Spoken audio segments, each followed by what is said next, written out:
A partir de hoje nós vamos dar início a uma série de reportagens onde vamos mostrar um projeto que está sendo desenvolvido pela UFG na Regional Jataí, onde culturas diferentes estão sendo estudadas para serem mais uma opção ao produtor na safrinha. Canola, mamona, trigo e cártamo. Essas são as culturas que estão sendo experimentadas na Universidade Federal de Goiás, em Jataí, como opção para a safrinha da região. A primeira cultura que vamos apresentar é a canola. O professor da Faculdade de Agronomia, Cimério Silva, falou do objetivo desse projeto. A canola é uma cultura da família das crucíferas. A que a gente utiliza aqui é do gênero Brassica, a espécie Brassica rapa.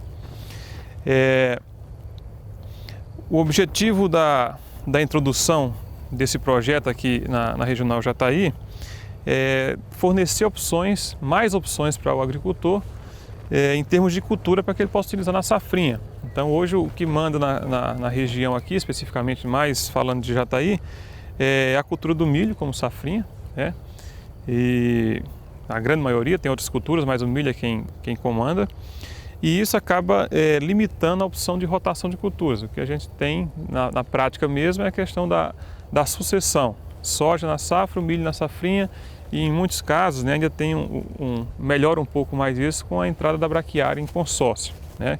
E aí aumenta uma cultura a mais, melhora a ciclagem de nutrientes, diversifica mais as culturas na área e proporciona principalmente proteção em termos de produção de palha para controle de erosão. A canola é típica de regiões onde a temperatura é mais amena, mas segundo o professor, com um bom manejo os resultados aparecem. Então, os cuidados que a gente deve ter em relação principalmente com os manejos são esses que eu falei inicialmente, né? Então, solo fértil, solo não compactado, teor de argila elevado, de preferência um solo argiloso, né? De argiloso para muito argiloso, com foco principalmente na questão da água, para armazenamento melhor de água. Solo rico em matéria orgânica, porque a cultura da canola ela é bem exigente em nitrogênio, fósforo e enxofre. É a maior exigência dela. Então a principal fonte de enxofre que a gente tem no solo é a matéria orgânica. Então eu preciso de solo rico em matéria orgânica. E ela responde muito bem ao nitrogênio. É o elemento que mais proporciona incrementos no rendimento da canola pelos estudos que a gente observou aqui nas regiões que são mais próximas em termos climáticos e de altitude geográficos aqui da região de Jataí.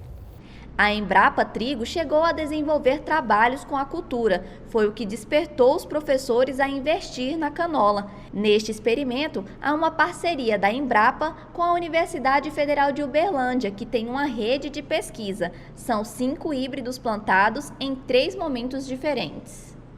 A diversidade que vocês estão vendo em termos de diferença de planta, né, é característica de cada híbrido e esses híbridos eles variam em termos de ciclo do plantio até a colheita de 90 até 100 dias. Tá?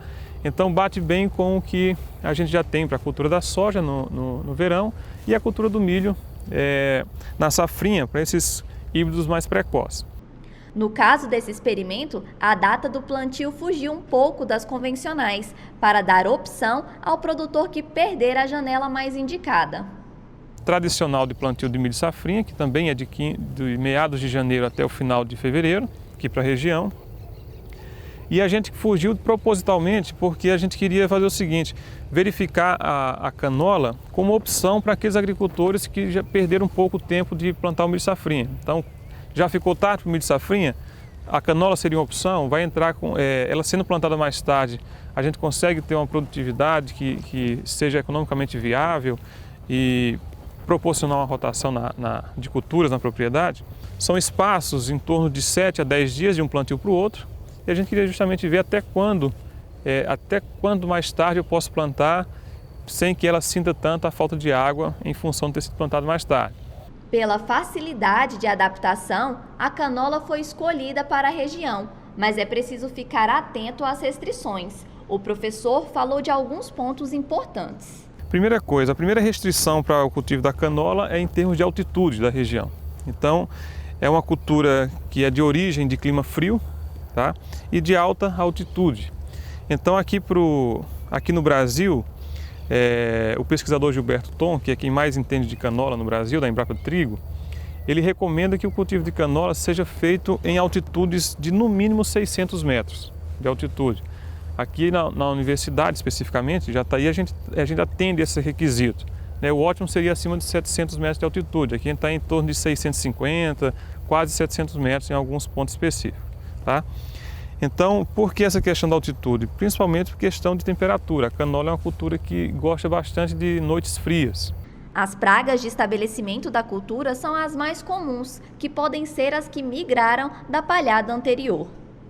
Nesse momento específico, a gente tem aqui uma população muito grande do adulto da larva angorá, que nessa fase aqui ele já não afeta mais a planta, né? O problema maior dele é justamente na fase larval, em que ele proporciona um dano significativo na cultura. E outro problema que a gente tem com relação a pragas é com a vaquinha, né, que é o adulto da larva alfinete, que causa desfolha. A larva ataca as raízes e o colmo da planta e o adulto causa desfolha da cultura de maneira geral, reduzindo a sua área foliar e isso, consequentemente, pode interferir na produtividade lá na frente. O pulgão também é um problema sério em função da suculência que a folha apresenta. Para o plantio, a atenção deve ser voltada à coloração da semente, diferente das demais culturas, onde se observa a mudança de cor da planta. Por que a gente deve monitorar a coloração do grão e não a coloração da planta, como acontece na maioria das culturas? Porque normalmente o grão ele muda de cor e entra no ponto ótimo de colheita, que aí vai estar com umidade próxima de 18%, e partes vegetativas da planta vão continuar verde ainda.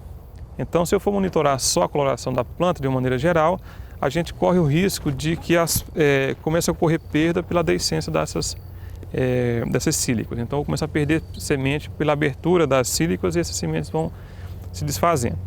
Conhecida como soja de inverno, a canola tem um alto teor de óleo em suas sementes. O consumo do óleo é comum e considerado um dos mais saudáveis derivados de plantas. O farelo da canola possui de 34% a 38% de proteínas, sendo um excelente suplemento proteico na formulação de ração para bovinos, suínos, ovinos e até aves.